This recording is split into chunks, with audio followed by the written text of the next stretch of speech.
So, as folks know, Western Port, Maryland was hit by significant flooding in the middle of May, and this same area was under an extreme drought last summer. So, what you might not know, folks, is that not only were these communities devastated, but the farming communities in this particular location were also devastated. So, I have Brian Root with me. Now, Brian works at Hickson's Farm, which is one of the biggest farms in Mineral County, which is within 10 miles from Western Port, Maryland, that was impacted by the floods in May. So, first of all, I want to start back to last year. West Virginia had a historic drought in the summer of 2024. First of all, how did that drought impact the business last year, and are there any trickling effects for this year? Well, our production was down because of the drought. Even though we could water out of Potomac, it just wasn't, we couldn't get it on fast enough. It was just drying up. And so we lost produce because of that. Some of it didn't mature right or whatever, but it did affect us. Our hay crop that we do make hay on, it was the same way. Didn't produce hay like we should have because of the drought. This year started out okay. It didn't really severe for the drought for us. It didn't hurt us this year yet. So, Cumberland and most of Western Port had 3 to 6 inches of rain on May 13th. How did that impact your farm? Well, we have probably a little over 100 acres down in the bottom that had 3 to 4 foot of water on it. We had some produce up, some sweet corn. We had field corn in there. We had green beans and onions, and almost all of that was underwater. Probably most of that was our sweet corn and field corn was probably about knee high, and that was all submerged underwater. So we weren't sure after all the water went down. We didn't know if we were going to have any crops, but some of that came back a little bit. We had a couple places where it was dry. We were able to plant a little bit, but we probably lost, I'm going to say about 50% of our crops probably lost due to that flood. And how was the timing of that flood very impactful to the produce? Well, we didn't get to finish planting what we needed to. We probably have about another, I'm going to say probably another 15 more acres of sweet corn, maybe up to 20 acres of sweet corn that we could have planted. But due to the flood and the ground was so wet, we couldn't get back on the ground until it dried. And by then it was too late to get our planting in. It would have been too late for the season to harvest anything. And then shortly after that, in the middle of June, there was a stretch of 5 days where temperatures were above 90 degrees and it was dry. Yes. Did you see any implications from that heat and dry spell in the middle to latter part of June? Yes.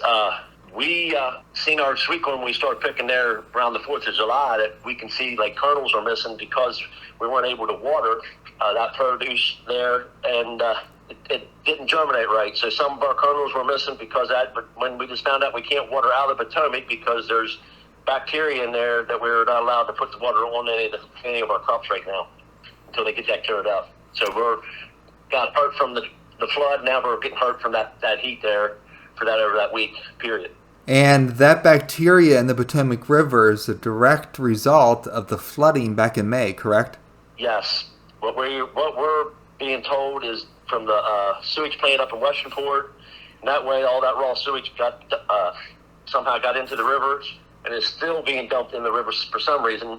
I don't know if there was a problem up there for pumps or whatever, but anyways, it's still in the river, and they can't tell us when it'll clear up, if it will clear up for a while. So going forward through the rest of the summer, obviously with irrigation being a problem until that bacteria either washes itself out, are you mostly relying on Mother Nature to bring beneficial rain occasionally, but not obviously devastating flooding? That's not what you want. But are you relying mostly on Mother Nature's rain? Yes, we are. Luckily today we got about a half an inch of rain, but that'll only last us, if temperatures stay like it is now, that every half inch will be any good for about a week, and then it's like starting all over again. So one thing from last summer, when it was very dry, then even the nighttime lows were relatively warm, but there wasn't that much moisture in the air at night.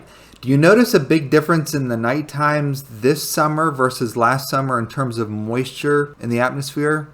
Yeah, just for an instance, like when we go down to pull sweet corn in the morning, usually there's dew when that sweet corn and we're soaking wet, like almost like we jumped in the river. This year, last year, it was not like that. This year, it got a little bit of dew in the mornings. It's a little bit of moisture there, and that's the only thing really helping some of that corn to survive a little bit. Just that little bit of moisture there in the mornings. But by 10 o'clock in the afternoon, it's gone, and you can see things drying up. Yeah, so it's important for folks to realize that when we get these heat spells like we did at the end of June, even though we had all that rain leading up to it, that the ground can really dry out very quickly. And if you don't have any form of irrigation, then you can really see things start to dry out and, not grow for that period of time, right? Exactly.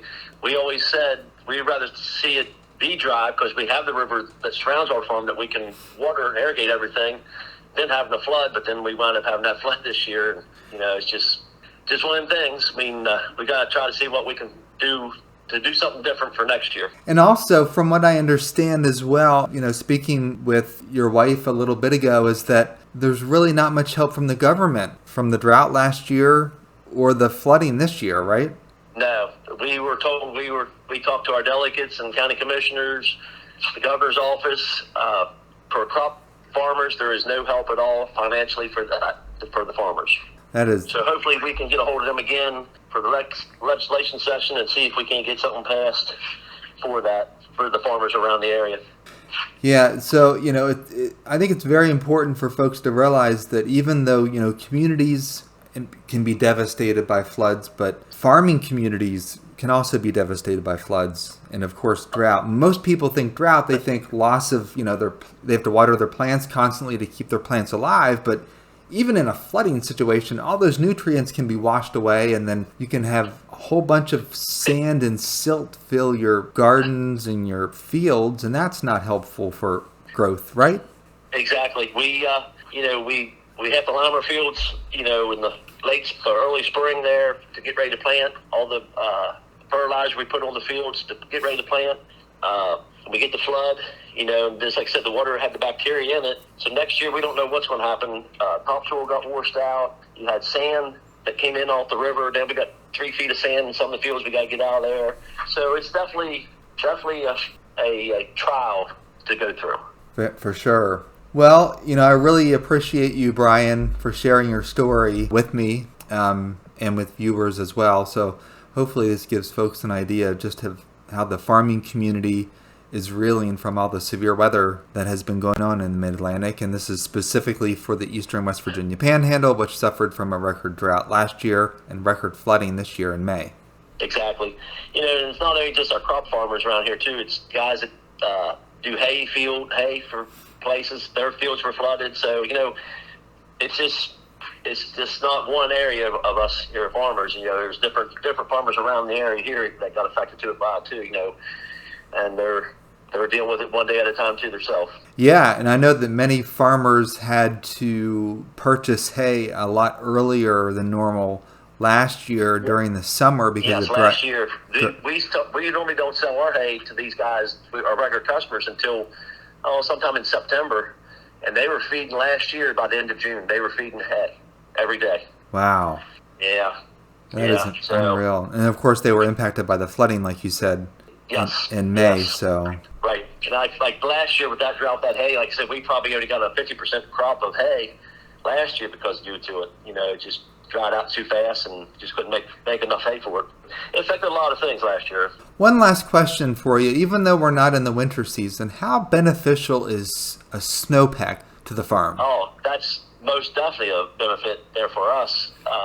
For one thing, it keeps the erosion down from the wind blowing our topsoil off, and then that snow melting just gets down and stays in the water table and helps keep that help for early spring to get us planted, so we don't have to irrigate too early through the summer. Mm-hmm. So, we don't like seeing 3 or 4 foot of snow, but 8-10 inches on the ground there for a while, and then let it melt and go in the ground, and then another 8 or 10 inches would be perfect. But we'll take what we can get. Yeah, exactly.